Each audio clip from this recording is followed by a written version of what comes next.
Bwana Bibiye Zari aibua mazito, na hii ni baada ya kuweza kueleza mambo mengi juu ya Bibiye Zuchu, na akisema kwamba kiukweli nashindwa kabisa kuweza kuelewa kwamba Zuchu imekuwa kuaje mpaka na yeye anaitwa mama. Lakini watu wengi wameweza kumjibu na kumwambia kwamba kikubwa ni kumuomba Mwenyezi Mungu. Tunaamini katika kila hatua ya maisha ambayo watu wamekuwa wakipiga, Mungu yuko pembeni yetu, na tunaamini kwenye hilo kwa sababu Mungu ndiye pekee ambaye anaigawa riziki.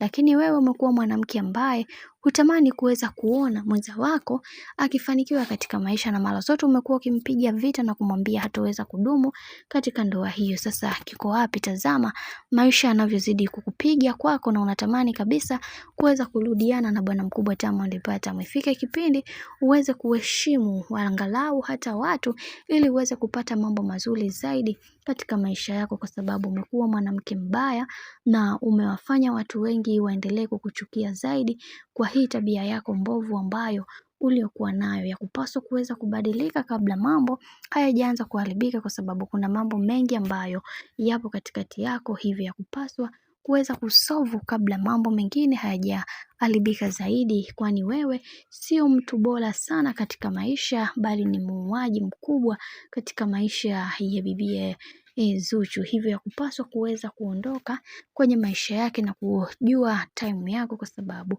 wewe si mtu mzuri na hutamani kabisa mwenza wako akifanya mambo makubwa katika hii dunia. Mara zote umekuwa ukimpiga vita na kumfanya ajihisi mtu ambaye hana bahati, wakati wewe ndio mtu pekee. Mara zote umekuwa ukimwongelea vibaya na kumsema vibaya, hivyo ya kupaswa kuweza kuhakikisha unafuta zile dhana mbovu ambazo ulizojiwekea katika maisha. Hivyo kwenye hili linaloendelea sasa, wacha tuone mwisho wake itakuwaje, kwa sababu kuna mambo mengi ambayo yanayokuja, na wengi wao wanatamani kuweza kujua mengi zaidi juu ya haya ambayo yanayoendelea sasa. Na wakasema kwamba tunaamini kwenye hili watu wengi watakuwa wamejifunza mengi, kwa sababu wengi wao walitamani kuweza kujua mengi juu ya haya yanayoendelea kati ya Zuchu pamoja na Bibiye Zari. Lakini ndo kama hivyo, ukweli wote umeweza kubainika na mambo yote yameweza kuwa hadharani, na kama ambavyo alivyoweza kusema Zari, yeye kama yeye